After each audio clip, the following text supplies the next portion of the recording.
اللہ کے محبوب تشریف فرماتے مسجد نبوی کے کونے میں ایک عربی دیہاتی آ گیا اور پیشاب کرنے لگا۔ صحابہ مارنے کے لیے دوڑے اس کو کہ اس کو جھڑکیں۔ آقا کریم نے ان کو بلا لیا، کہا اب بیٹھ گیا تو اس کو کر لینے دو۔ جب اس نے پیشاب کر لیا تو آقا کریم علیہ السلام نے اس کو بلایا، کہا یہ مسجدیں ذکر و فکر کے لیے بنائی گئی ہیں، بول و براز کے لیے نہیں بنائی، اور پھر وہاں پانی بہا دیا گیا۔ تو بعض کا ہم جس طرح سے لوگوں کے ساتھ رویہ کر رہے ہوتے ہیں، یہ جو موبائل ہے یہ اس دور کی ضرورت ہے، تو بعض کا اس کو بند کر دیں تو کھولنا یاد نہیں رہتا، کھول لیں تو بند کرنا یاد نہیں رہتا، تو بعض کا نماز کے اندر اس کی گھنٹی بجنا شروع ہو جاتی ہے۔ جس بیچارے کی گھنٹی بج رہی ہوتی ہے تو بعض کا اس کو تیزی سے بند کرنا بھی نہیں آ رہا ہوتا، تو وہ دیر بھی ہو جاتی ہے۔ خیر وقت گزر گیا، اب 4 رکعتی نماز ہے، یہ پہلی رکعت کے اندر حادثہ ہوا تو 3 پوری رکعتیں ہیں وہ غصے سے بھرے رہتے ہیں کچھ نمازی کہ اب سلام پھیر کے تو ہم اس کی خبر لیں گے، اور پھر سلام پھیر کے حالانکہ 3 رکعتیں گزر گئی ہیں، تم رب سے جڑے ہوئے ہو، تمہیں تو یاد بھی نہیں ہونا چاہیے۔ ترغیب کی آیتیں بھی آئیں، ترغیب کی آیتیں بھی آئیں، جنت کا تذکرہ بھی آیا، جہنم سے بھی ڈرایا گیا، تلاوت بھی ہوئی، تم سجدے میں بھی گرے اس کے حضور، تم رکوع میں بھی گرے، لیکن یہ نہیں بھولے کہ گھنٹی اس طرف سے بجی تھی۔ اور پھر سلام پھیر کے سب نے ایسے گھور کے دیکھا جیسے کھا جائیں گے۔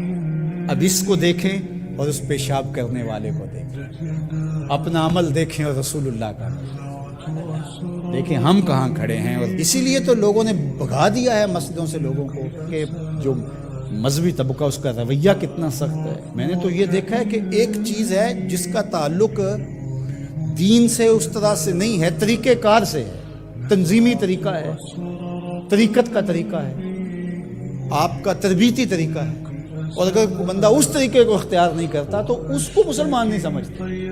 میں ایک تنظیم کھڑی کر لی ہے اور میں اس کا ایک طریقہ وضع کرتا ہوں اور اس کے مطابق جو نہیں چلتا تو میں سمجھتا ہوں کہ یہ تو مسلمان نہیں ہے۔ تو کیا ہم نے یہ رویہ اختیار کر لیا اور کیا انداز اختیار کیا؟ میں تو سمجھتا ہوں کہ اس وقت سب سے بڑا مسئلہ یہ ہے کہ منبر و محراب کے لوگوں کا بھی فہم دین ناقص ہے۔ فہم دین ناقص ہے تو پھر کس طرح دین فروغ؟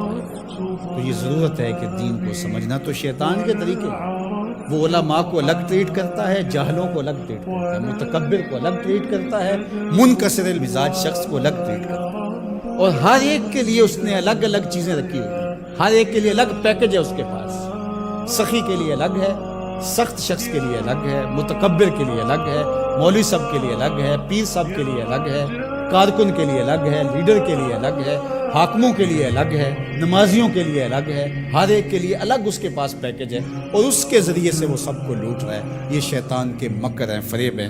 یا ایھا الناس کلوا مما فی الارض حلالا طیبا ولا تتبعوا خطوات الشیطان، اور شیطان کے قدموں کی پیروی نہ کرو۔ یہاں یہ خطوہ کی جمع ہے، قدم کی پیروی نہیں، قدموں کی پیروی نہ کرو۔ معلوم ہوا کہ شیطان کے پاس ایک چال نہیں ہے، اس کے پاس بڑی چالیں ہیں، وہ بڑے بڑے طریقے سے لوٹتا ہے، بڑے بڑے مکر سے لوٹتا ہے۔ آپ تاریخ پڑھیں، مرتبہ ولایت کے پہنچے ہوئے لوگوں کو اس نے برباد کیا۔ بلعم بن بورا کون تھا؟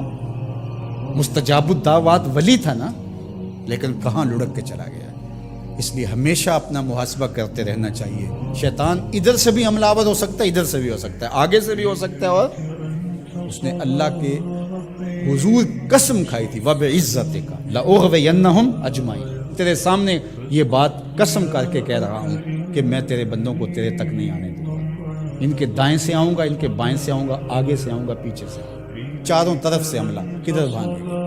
اللہ اکبر۔ ظالم 2 راستے بھول گیا، اوپر والا اور نیچے والا۔ جب بندہ دعا کے لیے ہاتھ اٹھاتا ہے یا سر سجدے میں رکھ دیتا ہے، شیطان کچھ بھی نہیں کر پاتا۔ تو یہ دائیں سے بھی آ رہا ہے، بائیں سے بھی آ رہا ہے، آگے سے بھی آ رہا ہے، پیچھے سے بھی آ رہا ہے، اور اس نے خود اللہ کے سامنے قسم کی ہے، مجھے تیری عزت کی قسم، ان بندوں کو تیرے تک نہیں آنے دوں گا، چاروں طرفیں گھیر لوں گا۔ تو یہ چومکھی لڑائی ہے شیطان کے ساتھ، کبھی یہ کسی طرح سے آ جاتا ہے، کبھی کسی طرح سے آ جاتا ہے، کبھی کسی طرح سے آ جاتا ہے۔ تو اس کے بڑے مکر و فریب اور بڑے طریقے ہیں۔